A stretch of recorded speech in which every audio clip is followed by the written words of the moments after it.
how else to start this video than to just tell you that I quit my job. 2 weeks ago, saying that would have made me like absolutely just burst into tears out of frustration and not knowing what's going to happen. But I've kind of had time to sit with it for the last couple weeks as I'm finishing up my journey at my current job, and I'm feeling more at peace with it at this point, and I want to talk about it. If you're new to my channel, this is not my normal content, but welcome to Calico Cow Acres. I'm Mickayla. I'm happy you're here. So although this is not my typical content, this channel exists for me to show you everything that is going on in our lives and just sharing our journey with you. And I feel like I'd be doing the channel and you guys a disservice if I were to sort of just not talk about this. If it seems like I'm pausing, it's because the cars are going by. So sorry if this sounds a little choppy. I'm just gonna start with saying that I don't want this to come across as me giving advice, because I think everyone's journey is different and unique to them, and this is just me sharing my experience with you. My coworkers, I think they truly are good people, and I don't want this to come across as me like dragging my company at all. We just see things differently, and that's okay. I also want to say that I'm going to talk about education a little bit, and I again think that's a very personal thing. And I think it's okay to sort of appreciate something for what it is and recognize at the same time that it no longer serves you or that it hasn't served you. So just putting that out here. So back in 2014, when I started college, almost a decade ago, which is insane, I had absolutely no clue what I wanted to do with my life. I wasn't really passionate about like anything in particular. I had a hard time choosing a major, and I ended up just choosing architecture because I remember as a kid it's something I had an interest in. So after 7 years, a lot of growing up, a lot of stress, anxiety, self-doubt, tens of thousands, actually over $100,000 in student loans, and 3 degrees later, in 2021, I graduated with my master's degree in architecture, and I started to look for jobs. This was towards the tail end of all the pandemic stuff, and I had completed most of my grad school classes online. And the thing is with that, I realized I actually preferred working that way. I worked really well being comfortable and at home, not having like the distractions of the workplace or the studio. And so I decided I was gonna try and find a job that was like fully remote if I could, or partially remote if I could. And so that was like my primary focus when looking for positions. And I actually ended up getting a message from this company asking me to interview with them and saying it was a remote position, and that was the only interview I did, and I took that job. It was a great offer, and I really I had nothing to complain about other than the fact that the position was definitely sort of laid out for people who are looking to climb to the top of the company and get licensed as architects, because if you didn't know, after a bunch of years of school and architecture and a master's degree, you still have to take a bunch of tests. It's like 3,000 something hours that you need to have in different categories to be able to become a licensed architect. So it's just like a lot of additional work, and it's just not something I ever really was interested in. To be fair, that is most of the positions in the architecture world. When you're starting out, they want you to be striving for that licensed architect role. But I gave it a shot anyway, because I'm always down to try something and see if it works for me, and I figured I could always change my mind later. My company seemed pretty flexible in terms of the timeline of that, where like they weren't going to be pressuring me hardcore to pursue it right away. I've worked here for approximately 2 years now, and over time it started to slowly snowball into pushing boundaries and asking me to work more hours than I was really comfortable with, and then it turned into a requirement for more hours than I had originally signed up for. At the same time as I'm working nearly 50 hours a week or more for this salary position that I'm not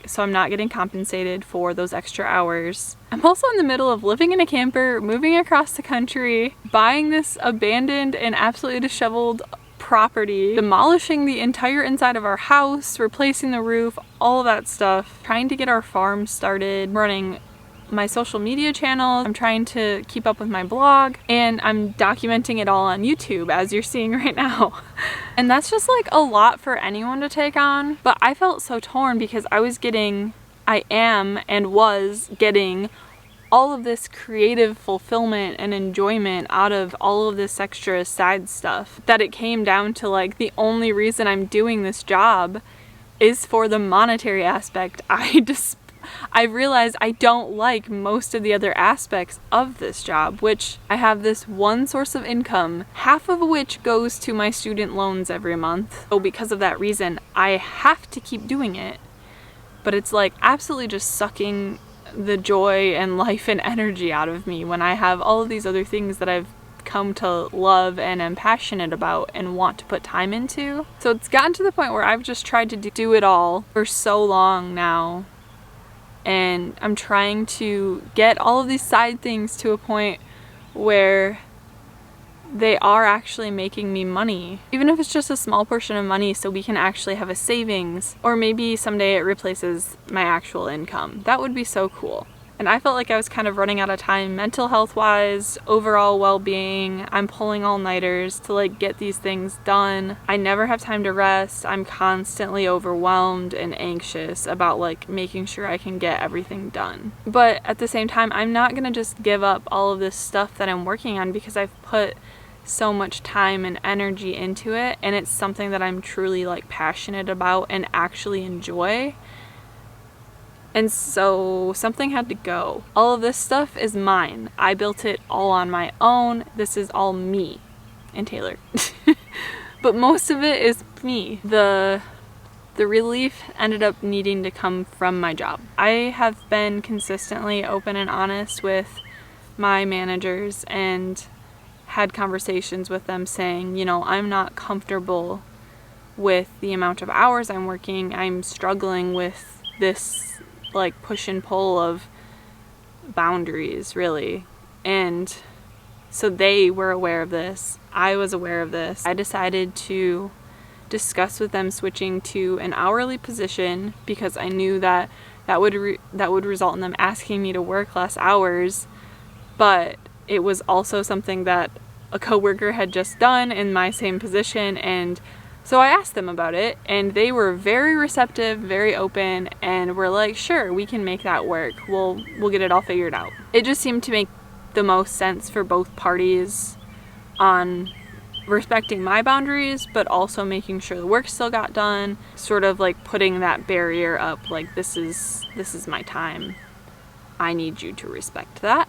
I will also say there are other reasons for this request and the struggles that I was having. I don't want to get into them. It's just like mental health stuff, and it's not something that I want to discuss publicly at this point. This wasn't a willy-nilly situation or decision. This wasn't a willy-nilly decision. There's a lot of deeper levels to this. That discussion that I had with them was back in March of this year, so March 2023. They said yes pretty much right away and said we'd get it all worked out. And then 2 months went by and I didn't hear anything about it. So a few weeks ago, I got a random meeting invite and basically was told that they changed their minds. I needed to just get on board and start working towards my licensure and pretty much just accept the extra hours and work with like no exceptions, no compromise. So after so many tears and so much anxiety, I discussed it with Taylor, I discussed it with my best friends and some family, and I kind of came to the consensus, and I came to the decision that it wasn't worth it anymore and I needed to quit. So that's what I did. I put my notice in 1 week later, and it was absolutely terrifying. This is my first like big girl job, and this is the first time I've ever had to quit a big girl job. And it was terrifying. I had so much anxiety. So today, as I'm filming this, I'm on my lunch break on my last day of work. It's June 16th, and in 4 hours, I will have officially completed my time at this job. So I know that I'm gonna get questions about what am I doing next? Am I doing something next? And the answer is yes. I already have a position lined up. I'm only taking 1 week off in between, and I'm really hoping that like in that week I can sort of rest a little bit, but also get caught up on the homestead stuff and like the homestead business type of stuff that I've been trying to work on and have to keep pushing off because I'm working extra hours and we're building all of this, so computer work doesn't happen as much as it should. I'm gonna be working only 4 days a week, so that's significantly less than I'm working right now. It's actually, on average, it's nearly 20 hours less a week than I am currently working, which frees up so much of my time. I'll have a full day every week to put toward homestead business, the blog, YouTube, the book that I'm working on writing, and I'm hoping that with that time dedicated to those things, I'll be able to start supplementing our income with those things as well. Also, as a side note and a shameless plug, we're almost at 1,000 subscribers on here. It means after a year and a half of sharing our lives with you guys, we are this close to getting monetized, which is so exciting, and I think it'll open up a lot of opportunities for us in the future. So if you aren't subscribed and you like our videos, please consider subscribing. It helps us so much. I also want to acknowledge that I know it's such a privilege to have been able to get not 1 degree but 3, and to even just get to take a week off during this job transition. And I'm totally not gonna stop hustling daily to get us to a point of financial stability and with hopefully additional income to work on paying off these student loans, our house payment, and things like that, just like general life costs. I want to supplement our income as much as I can. So that's why I'm doing all of this.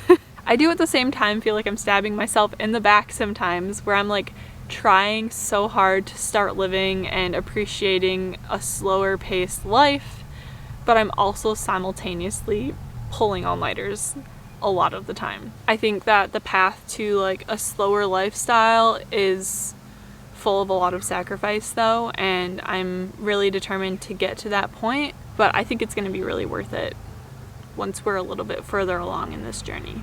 As I said before, we appreciate you guys so much, and I can't thank you enough for subscribing and commenting and liking and just even watching our videos. You'll just ask Taylor how excited I get whenever I get a notification that somebody else subscribed. Like that little meme that comes out around the holiday season where it says like, every time you support a small business, an actual person does a happy dance. That's literally me every time I get that notification. I get so excited. So that is gonna be it for this big life update. I just truly think there are gonna be a lot of good things that come out of this. Thank you so much for being here and for following along. I'll see you guys in the next one. Bye.